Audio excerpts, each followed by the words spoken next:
नमस्कार। हमें है आपकी सेहत का ख्याल। हेल्थ प्लस के संग में आपका स्वागत है। मैं हूं रजनीश कौर। नशा एक सामाजिक बुराई।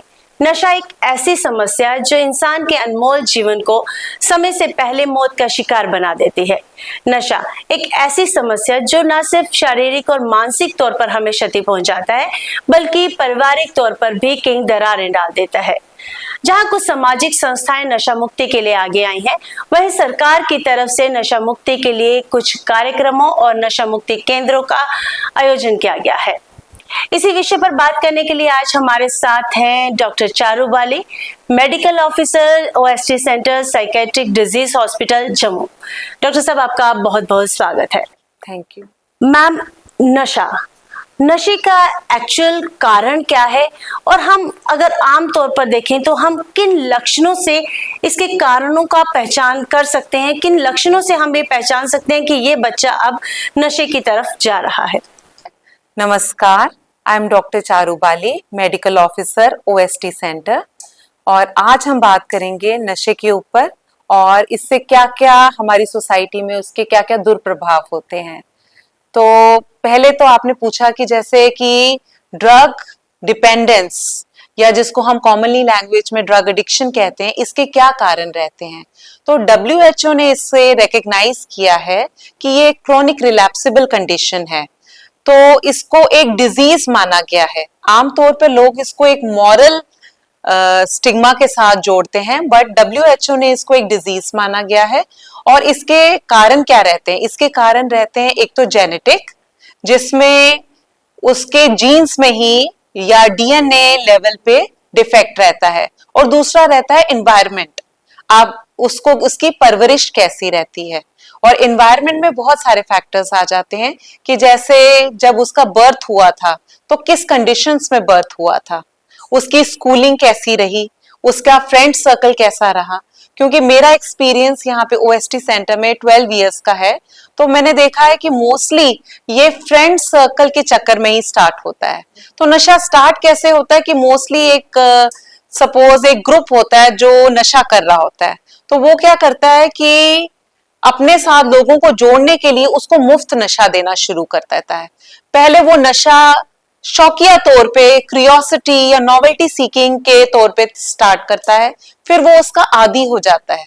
अब जब वो उसका आदी हो जाता है तो वो पैसे पे भी उसके पैसे खत्म होने शुरू हो जाते हैं, और फैमिली से वो पैसे लेने शुरू हो जाता है। तो आपने जैसे पूछा कि इसके पेरेंट्स कैसे पहचान सकते हैं कि उनके बच्चे नशे की लत में पड़ गए हैं, तो ये है कि जब उनको देखें कि उनका बिहेवियर में थोड़े चेंज आ रहा है। तो ये जो ओएसटी सेंटर है या ओपियोइड सब्स्टिट्यूशन थेरेपी सेंटर है, इसमें हम स्पेसिफिकली ओपियोइड्स जैसे कि हीरोइन और ब्यूप्रीनॉर्फिन के इंजेक्शंस के नशे के बारे में डील करते हैं। तो बाकी जो नशे होते हैं जैसे शराब या चरस, उसकी स्मेल आ जाती है, बट इस केस में स्मेल नहीं आती है।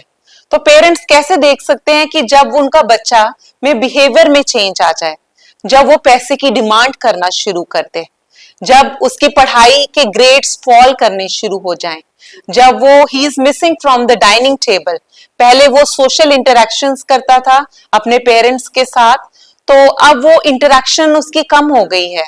ठीक है, अपने बाथरूम में बहुत ज्यादा टाइम लगाना शुरू कर दिया उसने, या उसके कमरे से एल्यूमिनियम फॉइल या स्पून्स बरामद हो, तो पेरेंट्स को शक होना चाहिए कि वो बच्चा जो है वो नशे की ओर जा रहा है। एक रेड फ्लैग है जब वो अकेला रहना ज्यादा प्रेफर करेगा, तो हमें इंडिकेशन के तौर पर मान लेना चाहिए। मैम, अगर बात करते हैं कि ओएसटी सेंटर में अगर आपने रजिस्ट्रेशन करवानी है तो उसकी क्या प्रक्रिया रहती है, इलाज की प्रक्रिया क्या है, और ये कितने समय में हम ये उम्मीद कर सकते हैं कि बच्चा अब ठीक हो सकता है? जो हमारा ओएसटी सेंटर है ये नेशनल एड्स कंट्रोल ऑर्गेनाइजेशन के द्वारा स्टार्ट किया गया था 2012 में, और हमारे हर स्टेट में एक स्टेट एड्स कंट्रोल सोसाइटी रहती है। और उसमें डिफरेंट डिफरेंट डिविजन्स रहती हैं। तो जब भी हमने पेशेंट को रजिस्टर करना है तो हमने उसको ओएसटी सेंटर में भी रजिस्टर करते हैं और हमारी एक एनजीओ है JKSPYM, वहां पे भी रजिस्टर करते हैं। क्योंकि ये नैको के अंडर स्टार्ट हुआ है तो इसमें हमारा मेन एम जो है वो ड्रग एडिक्शन को ट्रीट करना तो है ही है, साथ में HIV प्रिवेंशन और उसका ट्रीटमेंट भी है। तो जब हम उसको रजिस्टर करते हैं तो हम देखते हैं कि वाकई में ये इंसान नशा लेता है कि नहीं लेता है, तो उसके निशान वगैरह चेक किए जाते हैं। तो प्रॉपर इसके लिए हमारे पास एक टीम है जिसमें medical officer, counsellor, data manager, nurse और फार्मासिस्ट रहते हैं। तो रजिस्ट्रेशन के बाद उसके हम एक फाइल क्रिएट करते हैं। तो इसमें पेशेंट और उसका गार्जियन आना बहुत जरूरी है। दोनों के आधार कार्ड हम लेते हैं और दोनों को हम पेशेंट को हम रजिस्टर कर लेते हैं। फिर उसके साथ हम उसका ट्रीटमेंट स्टार्ट करते हैं। तो हमारे पास एक ओपियोइड सब्स्टिट्यूशन थेरेपी ट्रीटमेंट है, वो एक हार्म रिडक्शन ट्रीटमेंट है। ये उन लोगों के लिए है, अगर कोई ड्रग एडिक्शन का ट्रीटमेंट आप देखें तो उसमें दो पहलू होते हैं, एक होता है डिटॉक्सिफिकेशन और एक होता है सब्स्टिट्यूशन। डिटॉक्सिफिकेशन में क्या होता है कि हम पेशेंट को कहते हैं to stop the substance of abuse, and जो उसका विड्रॉल सिम्टम्स होते हैं उसको हम सिम्टोमेटिकली ट्रीट करते हैं। बट इसमें जो हीरोइन के विड्रॉल्स होते हैं वो इतने सिवियर होते हैं कि जैसे उसको कहा गया fish out of water experience, तो वो इतने सिवियर होते हैं, उसको इतनी ज्यादा पेन्स, इतनी ज्यादा क्रेविंग होती है कि वो कई बार डिटॉक्सिफिकेशन से ट्रीट नहीं होता है। तो उसके लिए हम फिर सब्स्टिट्यूशन ट्रीटमेंट या हार्म रिडक्शन ट्रीटमेंट ऑप्ट करते हैं। ये थोड़ा लंबा ट्रीटमेंट है बट इसका बेनिफिट ये है कि इसका रिलैप्स प्रिवेंशन, रिलैप्स रेट काफी कम हो जाता है। क्योंकि इस डिजीज को देखें तो एक क्रोनिक साइकेट्रिक डिजीज है जिसमें रिलैप्स रेट बहुत हाई है। अबाउट 90 to 99% जो पेशेंट्स होते हैं वो रिलैप्स कर जाते हैं। तो इसलिए हमने उसको एक हार्म रिडक्शन ट्रीटमेंट देते हैं। साथ साथ उसके हम सब्स्टिट्यूशन जो है वो टैबलेट ब्यूप्रेनॉर्फिन के साथ देते हैं। ये दवाई हम अपने सामने देते हैं। इस दवाई को पीस के पेशेंट की जीभ के नीचे रखा जाता है और फिर पेशेंट का मुंह चेक करके फिर उसको घर भेजा जाता है। साथ ही साथ हम क्या करते हैं कि ट्रीटमेंट के साथ हम उसकी काउंसलिंग करवाते हैं। काउंसलिंग भी 1-to-1 काउंसलिंग रहती है, ग्रुप काउंसलिंग रहती है which is found to be more beneficial. उसमें हम एक ग्रुप बना लेते हैं और उसका एक टॉपिक डिस्कस कर लेते हैं। और family counselling plays a very important role, क्योंकि कहीं ना कहीं फैमिली को भी काउंसलिंग की जरूरत होती है। उनको भी बताना पड़ता है कि ये डिजीज क्या है और ये डिजीज का ट्रीटमेंट कैसा चलेगा और आपने कैसे बिहेव करना है। कई बार फैमिली जो होती है पेशेंट्स को कई बार कोऑपरेट नहीं करती है या सपोर्ट नहीं करती है, उसकी वजह से ट्रीटमेंट इतना अच्छा या उसका प्रोग्नोसिस इतना अच्छा नहीं रहता। साथ ही साथ हम ओएसटी ट्रीटमेंट में एक होलिस्टिक ट्रीटमेंट है जिसमें हम HIV टेस्टिंग भी करते हैं। जैसे HIV testing every 3 to 6 months होती है। वो हमारा ICTC सेंटर है GMC जम्मू में, वहां पे free of cost HIV testing होती है और काउंसलिंग भी होती है। अगर कोई पेशेंट HIV पॉजिटिव माना जाता है तो हम उसको ART centre, anti retroviral therapy centre के साथ लिंक कर देते हैं और उनका ट्रीटमेंट चलता है और काउंसलिंग भी चलती है। तो साथ में अगर पेशेंट को कोई साइकेट्रिक कोमॉर्बिडिटी है, कोई डिप्रेशन है, इंसोम्निया है, नींद नहीं आती है, बेचैनी रहती है, तो हम साइकेट्रिस्ट की एक्सपर्ट कंसल्टेशन भी ले लेते हैं। अब ये देखा गया है जो हमारे OST के पेशेंट्स हैं या पेशेंट्स जो नशा ले रहे हैं इंजेक्शन के माध्यम से, उनमें हेपेटाइटिस B और C की इन्फेक्शन बहुत ज्यादा रहती है। तो हम उनका वो भी टेस्टिंग करवाते हैं और उनको गैस्ट्रोफिजिशियन के साथ लिंक करवाकर उनको ये मुफ्त दवाइयां शुरू करते हैं। और जो पेशेंट्स नशा लेते हैं उनमें ये भी देखा गया है कि अगर उनमें टीबी की शिकायत बहुत होती है तो हमारे पास ही टीबी चेस्ट डिजीज हॉस्पिटल है, वहां पे हम उनका स्क्रीनिंग करवाते हैं और ट्रीटमेंट करवाते हैं। तो बहुत सारे प्रोग्राम्स जो हैं OST के साथ जुड़े हुए हैं। अब ये लोग सिर्फ हीरोइन नहीं लेते हैं, शुरू ये कैसे करते हैं, सिगरेट, बीड़ी, तंबाकू, शराब, चरस, इन सब चीजों से शुरू करते हैं। तो पीछे हमने एक कैंप लगाया था जिसमें वो एक कैंसर इंस्टीट्यूट ने लगाया था, प्रिवेंटिव ऑन्कोलॉजी के डिपार्टमेंट ने डिपार्टमेंट ऑफ पीएसएम ने एक कैंप लगाया था जिसमें इनकी माउथ की स्क्रीनिंग हुई थी, ताकि हम देख सके इनके मुंह में कोई अल्सर्स या कैंसर फॉर्मेशन तो नहीं हो रही, और उसका रेगुलर फॉलो अप हम इनकी फॉर लाइफ रखेंगे। मैम अगर बात कर रहे हैं कि अगर कोई बच्चा हम नशा कर रहा है, हम उसको ट्रीटमेंट तो करवा ही रहे हैं, लेकिन उसके साथ साथ उसको मॉरली हम किस तरीके से सपोर्ट कर सकते हैं एज अ लेमैन?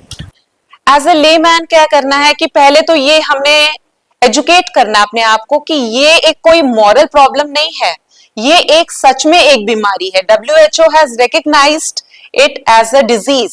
तो ये एक बीमारी है, तभी पेशेंट हॉस्पिटल में आता है, डॉक्टर से मिलके अपना इलाज करवाता है। तो उसके लिए एक नॉन जजमेंटल अप्रोच होना बहुत जरूरी है। इन पेशेंट्स की सेल्फ एस्टीम को रेस करना बहुत जरूरी है, क्योंकि कहीं ना कहीं जब ये ड्रग्स लेते हैं, पहले तो इनको मजा आता है, फिर बाद में उसके नुकसान भी ये भुगतते हैं। जैसे इनको हेल्थ की प्रॉब्लम्स हो जाती हैं, इनका काम छूट जाता है, और इनके interpersonal relations, marital relations, familial relations, ये सारे हैम्पर हो जाते हैं। तो ये हमने उनको एक नॉन जजमेंटल अप्रोच देनी है और उनको इंकरेज करना है कि आपने ट्रीटमेंट में आना है। ट्रीटमेंट एक अच्छा पार्ट है। मैम नशा मुक्ति में किस किस तरह का उपचार और उपचार के अलावा किन किन गतिविधियों को आप इंक्लूड करते हैं? जैसे कि मैंने पहले डिस्कस किया आपके साथ कि एक तो HIV टेस्टिंग और ट्रीटमेंट होता है ART सेंटर में, और वेरियस लिंकेजेस मैंने जिसकी बात की कि जैसे सपोज किसी को सेक्सुअली ट्रांसमिटेड इन्फेक्शंस हैं, तो उसके लिए हम STI क्लिनिक में भी लिंक करते हैं, और साइकेट्रिक कोमोर्बिडिटीज के लिए हम साइकेट्रिक हॉस्पिटल में लिंक करते हैं उनको। तो इस तरह से एक होलिस्टिक अप्रोच दी जाती है। सिर्फ दवाई देना हमारा मकसद नहीं है, हमारा उसको पूरा का पूरा रिहैबिलिटेट करना हमारा मकसद है। कि हमने देखा है कि थोड़ी देर के बाद पेशेंट्स जो है वो ठीक महसूस करता है, वो अपने हेल्थ में बेटर महसूस करता है, फिर वो अपने काम पे भी जाने लगता है, क्योंकि ये दवाई फ्री ऑफ कॉस्ट दी जाती है, तो उसके पैसे भी बचते हैं, और जो पैसे वो कमाता है वो अपने घर पे देता है, घर पे उसके अनाज आता है, बच्चों की पढ़ाइयां होती हैं। तो एक तरह से वो दोबारा से अपनी जो लाइफ उसकी पटरी से उतर गई थी, वो दोबारा पटरी पे चलने शुरू हो जाती है। हाँ मैम, जैसे कि आपने डिस्कस किया कि परिवार का एक रोल होता है, हम काउंसलिंग भी करते हैं। मैम जब ये आपका ये पूरा जो प्रोसेस है उसके ट्रीटमेंट का खत्म हो जाता है, क्या उसके बाद भी परिवार का उतना ही रोल रहेगा या आप अलग से? देखिए, जैसे मैंने बताया कि ये क्रोनिक साइकेट्रिक इलनेस है, इसका इलाज लंबा ही चलता है क्योंकि इसमें रिलैप्स रेट बहुत हाई रहते हैं। तो पेशेंट, जब हम पेशेंट को ट्रीट भी कर लेते हैं, हमारे पास काफी ऐसे पेशेंट्स हैं जो ट्रीट हो गए हैं, जो ड्रग्स भी नहीं, मतलब मेडिसिन भी नहीं ले रहे हैं, बट हम उनको एडवाइस करते हैं एक रेगुलर फॉलो अप के लिए। फॉलो अप बहुत बहुत ज्यादा जरूरी है, क्योंकि लाइफ में क्या है, स्ट्रेसर्स आते हैं, फिर दोबारा माहौल आ सकता है, या फिर दोबारा वो दोस्त यार मिल सकते हैं, तो वो दोबारा नशे की लत में फिर पड़ सकते हैं। तो उस केस में हम उनको यही समझाते हैं कि अगर आपको कभी ऐसा लगे या आपसे कभी चूक हो भी जाए, तो आप इमीडिएटली अपने डॉक्टर से मिलिए और दोबारा से अपना ट्रीटमेंट स्टार्ट करवाइए। मैम इसका सक्सेस रेट कितना रहता है, और बात करें कि रिजल्ट 100% हमें मिलेगा या नहीं? टोटली अगर सक्सेस रेट की बात की जाए तो ये इलाज काफी लंबा चलता है। तो हमारे पास जो पेशेंट्स आते हैं, तो अगर तो उनके हम जब ट्रीटमेंट करते हैं तो उनके एडिक्वेट ट्रीटमेंट करना बहुत जरूरी है, एक एडिक्वेट डोज सेट करना बहुत जरूरी है। अगर उसकी डोज एडिक्वेट होगी तो वो उसका क्या होगा कि वो नशे की तरफ नहीं जाएगा, और हार्म रिडक्शन बहुत अच्छे से हो जाती है उसकी।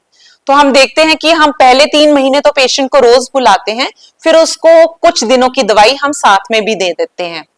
मैम जैसे कि ये देखा गया है कि जब कोई एक व्यक्ति नशा करता है, तो अगर वो जॉब कर रहा है, तो जैसे कि आप जानते हैं कि उस वक्त उसकी कंडीशन क्या होती है, उसे जॉब से निकाल दिया जाता है।